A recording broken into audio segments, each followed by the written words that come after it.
afternoon, folks. My name is Rick Jaffoon, and I'm coming to you from the city of Utica, New York. And behind me are the burnt out remains of what was once the largest firearms producing corporation in the free world, the Savage Arms. The Savage Arms Corporation was founded here in Utica by a man of the name of Arthur W. Savage. He migrated to Utica from Jamaica, British West Indies, to run what was known as the Beltline Railway System, or the trolley car. In his cellar on Howard Ave in Utica's Cornhill section, he developed this model rifle. This is the model 99 lever action rotary magazine rifle. This rifle here is chambered in .253 caliber. This rifle came in 15 different calibers, and the thing that made this rifle unique over all of the other tubular magazines, it had a rotary magazine which made it much safer to shoot because you could use different types of ammunition, different pointed ammunition, which you couldn't use in a tubular magazine type lever action rifle. Now the Savage Arms ran hot and heavy here. It started in 1899. That's where the model 1899 comes from.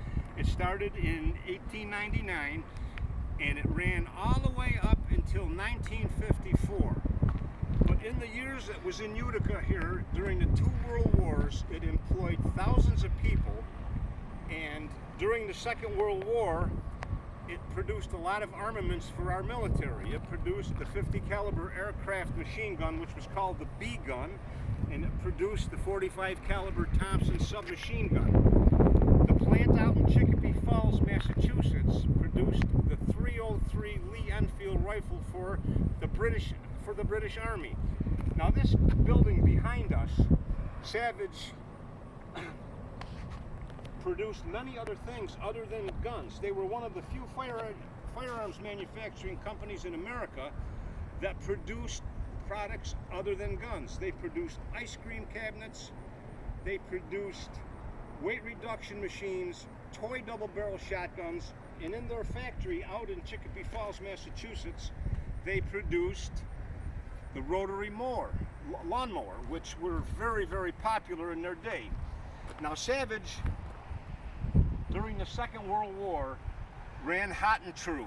It ran 24 hours a day, 7 days a week. And how that worked was, as long as you could stay awake, you could work and they paid you. And a lot of people made a lot of money here because the government contracts, the government needed these different weapons for the Second World War.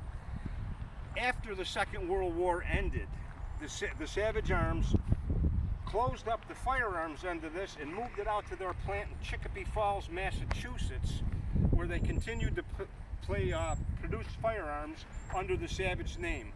This plant here produced just ice cream cabinets and ice cream coolers up until November of 1954, when Savage sold that division out to a company in New Jersey, and they got right out of the ice cream cooler business.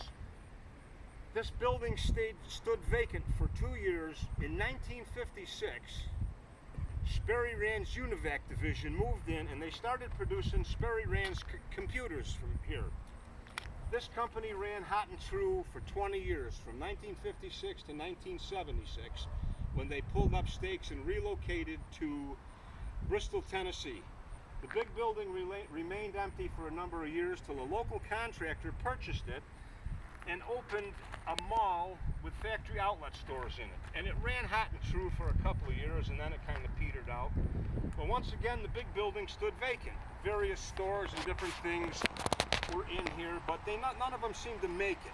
When I got laid off from Griffiths Air Force Base and they sent me to school to learn how to run a business, the school was located in this building. It was called the Entrepreneur Course. Well, I didn't do so well, as you can see, but a few years later, this building caught on fire, and they don't know if it was arson, if it was America's Homeless, or what. Somebody burnt this place down, and this is all that's left of it. At one time, this place here employed over 3,000 people at a crack. It's too bad that it's all gone, but it's like a lot of the industries in upstate New York and in the Northeast, they've packed up and moved elsewhere. But in its day, when this place ran hot and true, it was one good place to work, and they produced a fine quality rifle such as this one here. Now this one here is chambered in a 253,000 caliber. It's kind of light.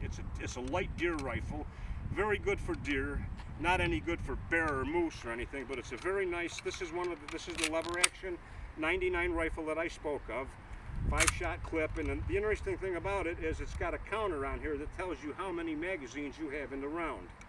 This rifle here was chambered in 15 different calibers. Some of them came with what was known as the takedown model, which meant you could take the rifle barrel out of it and put a 410 shotgun barrel in it. They only produced these for a few years because they weren't really popular, and for some reason they just burnt out and they quit making them. So if you ever come across one of these at a sale somewhere with the 410 barrel kit with it, by all means grab it, because it's worth a lot of money. This one here is not a takedown model, but it's chambered in the old 253,000, which at one time was a very, very hot caliber. Like I said, they produced this rifle in 15 different calibers, 30-06, but one of the most popular calibers that they made right in this building behind us was the 300 Savage. Now what the 300 Savage was, it was basically a 30-06 that was necked down a little bit, but it was really, really a good bullet for deer and bear and different things like that. Everything's gone here now, and I don't know what's going to become of this building. It's really sad because my grandfather, a Polish immigrant, came to work here right before the First World War, and the story goes he was a foreman.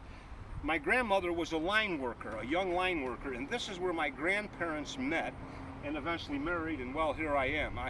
I came out of this building too, but it was quite a